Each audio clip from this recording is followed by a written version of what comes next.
Masechet Sanhedrin, résumé du Daf Tzadik. Il y a 3 prophètes qui sont Chayav Mita. Pardon, 3 personnes qui ont séduit à faire Avodah Zara qui sont Chayav Mita. Un, c'est le prophète qui dit ça au nom d'Hachem. Un, c'est celui qui séduit une ville entière, Irani Dachat. Ces deux-là, la Torah n'a pas dit clairement comment on les tue.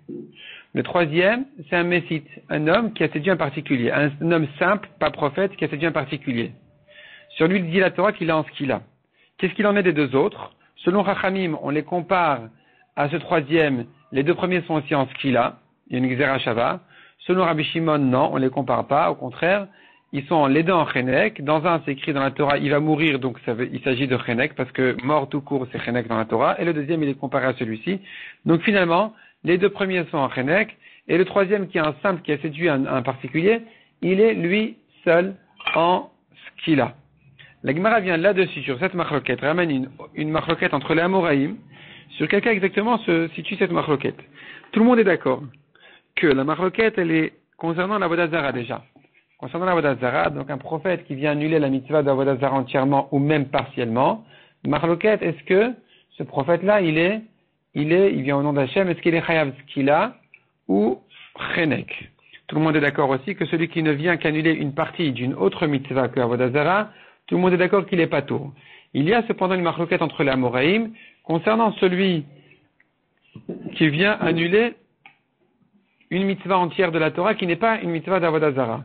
Est-ce que, ici, tout le monde dira qu'il est en chenek, ou bien ici aussi on revient à la machloquette, est-ce qu'il est en skila ou chenek? Donc c'est une machloquette entre les Amoraïm.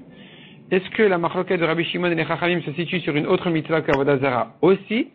Ou tout le monde sera d'accord, ou bien que tout le monde sera d'accord ici que il est en chenek.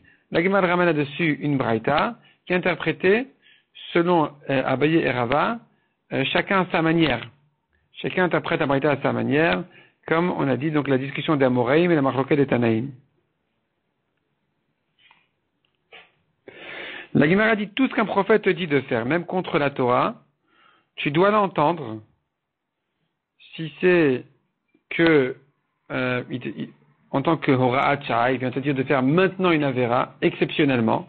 Il vient pas annuler une mitzvah entière de la Torah. Il vient te dire uniquement qu'au nom d'Hachem, il faut faire maintenant cette Avera, sauf quand il s'agit d'Avodah Zara.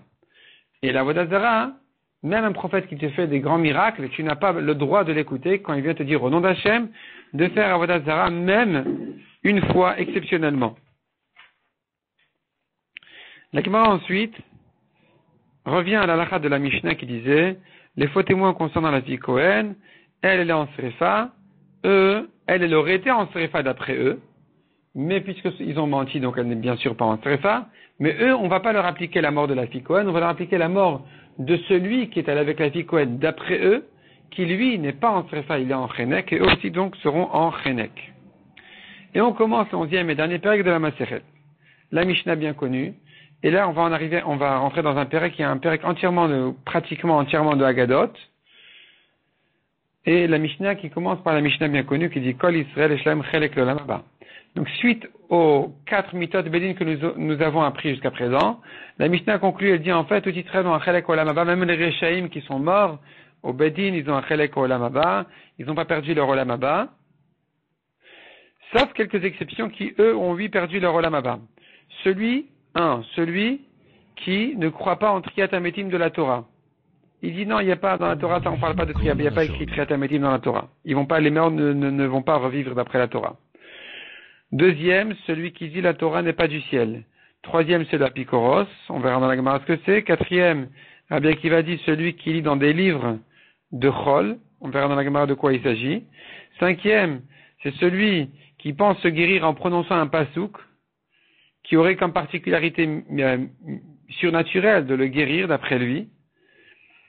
Sixième, celui qui prononce le nom d'Hachem comme il est écrit, donc Yud Kevavke au lieu de Aleph Dalet Nun Yud.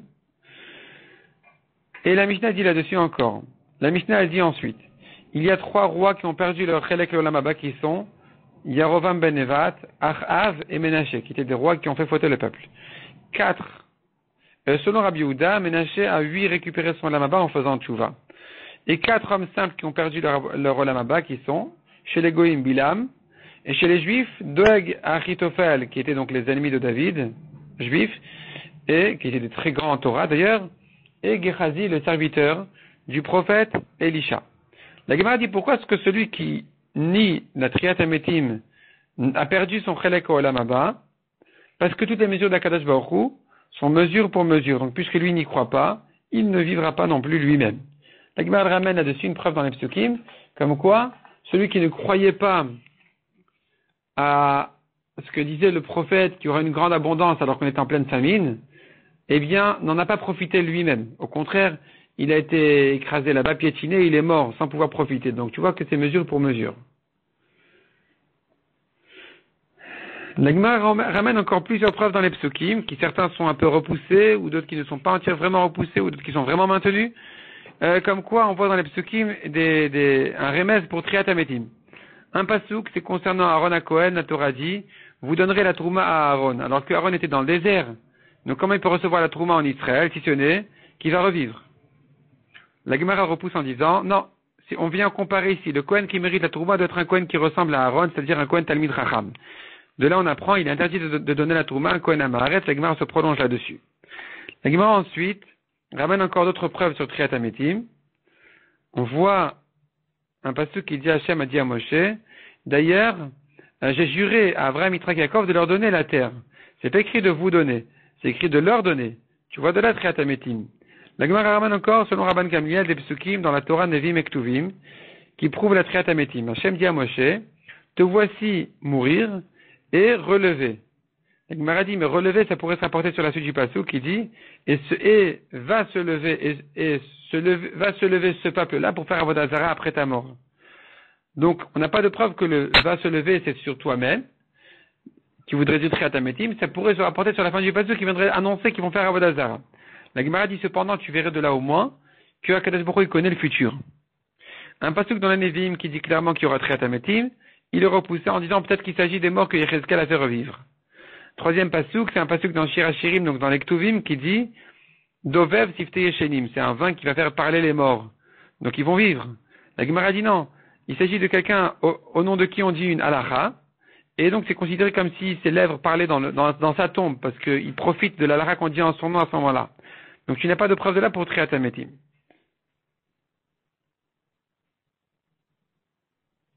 La Gemara ramène d'autres preuves. Le pasuk dit vous qui êtes attachés à Hachem, vous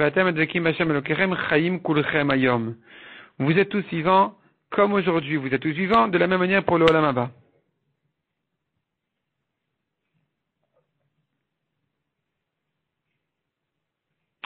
Et enfin, la Gemara ramène encore des psukim. Concernant celui qui est Chayav Karet, c'est écrit dans le pasuk qui Karet, ti Karet, donc le mot est doublé. Il sera tranché, il sera tranché. Donc, tu vois de là, une fois Olam Hazeh, une fois Olam Haba. Si tu vas me dire non, la Torah elle parle comme les gens, elle peut se répéter, on n'a pas de preuve d'ici. La Gemara dit mais à la fin du pasuk c'est écrit encore une fois Avonaba, elle porte sa faute. Donc c'est pour le Olam Haba. Et ou bien dit la Gemara, il y a écrit une troisième fois venir Reta. Donc ça te prouve encore une fois hein, que même si tu me dis Ikaret, c'est une répétition humaine, c'est-à-dire de la Torah, mais comme une langue humaine, mais il y a quand même le troisième fois, une autre fois c'est écrit venir Reta pour te montrer que du Olam Haba aussi, il est tranché. Si on apprend de venir Cheta, qu'est-ce qu'on fait de Avonaba? Ou bien si on apprend la répétition de Ikaret, qu'est-ce qu'on fait du pasuk Avonaba qui vient répéter encore une fois qu'elle porte sa faute? Qu'est-ce que ça vient te dire? Ça vient t'apprendre que s'il a fait tchouva et qu'il ne porte plus donc sa faute sur lui, il est pas tour du Karet, il va donc récupérer son Olam Haba.